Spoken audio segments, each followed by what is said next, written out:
Bon, Nicolas, tu n'as pas joué ce soir. Est-ce qu'il n'y a pas un peu de frustration de ne pas être au top ce début de saison? Ouais, c'est frustrant de se blesser dès le début de la saison, mais bon, en même temps, ça fait partie de notre travail.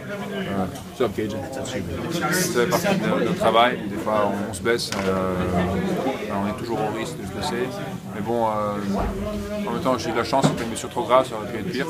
Mais bon, là, j'essaie de guérir au plus vite possible pour ça de retourner aider mes coéquipiers. Est-ce que tu as une date, à peu près, pas une date précise, mais un petit laps de temps sur lequel tu pourrais revenir sur les parquets? Le docteur il a dit 1 à 2 semaines, ça dépend de comment je réagis au traitement. Ça s'appelle un bon bout, je ne sais pas comment on dit ça en français, mais il faut juste que ça se calme, ça prend du temps. C'est pas un muscle, c'est l'os, il a une inflammation de l'os, donc il faut que ça calme, c'est tout. On fait des traitements tous les jours, par jour. C'est beaucoup mieux déjà aujourd'hui qu'hier, donc ça avance doucement, j'espère que ça ira mieux dans quelques jours. Qu'est-ce que ça te fait de voir peut-être ton meilleur copain ici, de voir la nouvelle dimension qu'il a pris cette saison? Qu'est-ce que ça te fait, toi? Je suis très content pour lui. C'est une grosse saison pour lui, évidemment, puisqu'il a un des contrats là, et il joue très bien en ce moment. Mais bon, moi je savais que s'il était capable de ça, même l'année dernière, il a fait des gros matchs. Après, il a un peu des problèmes de blessure, il a peut-être pas autant joué, donc il n'a pas pu montrer tout ce qu'il peut faire. Mais je pense que cette année, il a très bien commencé.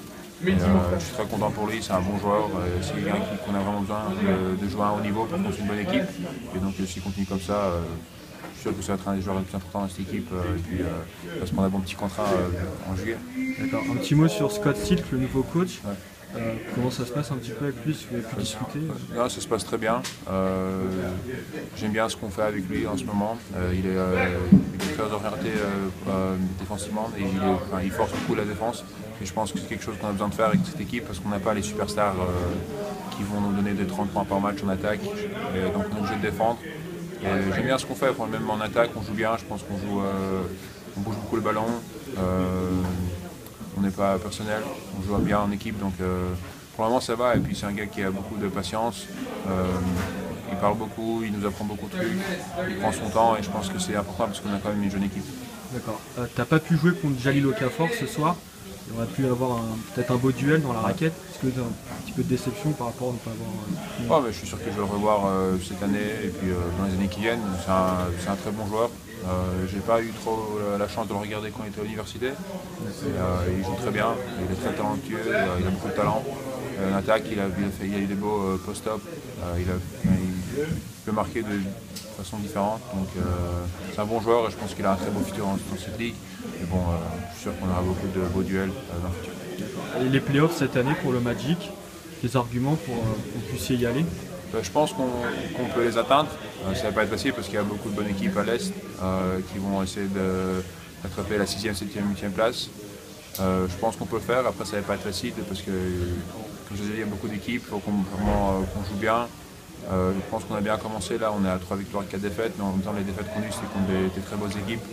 Et puis c'était même contre Oklahoma City, Washington, on perd carrément à la dernière seconde. Donc c'est des équipes qui vont dans les tops de la conférence Ouest et Est. Donc on a montré qu'on peut jouer avec tout le monde. Il faut juste qu'on fasse chaque nuit. Et voilà. Donc, si on continue à jouer comme ça, je pense qu'on peut atteindre les pairs. Tu viens de parler d'ailleurs de ces débuts de match, ces matchs en début de saison que vous perdiez sur le fil. Qu'est-ce que ça fait de perdre des matchs comme ça contre des très bonnes équipes sur le fil justement? Ça vous montre qu'on peut rivaliser. Ça fait mal, surtout après si on gagne ces 2 matchs, on est à 5 victoires et 2 défaites, ça change beaucoup. C'est beaucoup. Mais après bon, c'est une leçon pour nous, c'est à nous d'apprendre, de ne pas refaire les mêmes erreurs la prochaine fois qu'on se retrouve dans une situation comme ça. Mais après, c'est bien aussi qu'on a montré que contre des équipes comme Oklahoma City où on menait de 15 points, contre Washington on avait 8 ou 10 points d'avantage. On montre qu'on peut jouer contre les meilleures équipes de la NBA. Donc c'est bien, ça nous rassure, il faut juste qu'on réussisse à finir nos matchs. Mais je pense qu'avec l'expérience qu'on va avoir pendant cette saison, ça va nous aider. Merci beaucoup.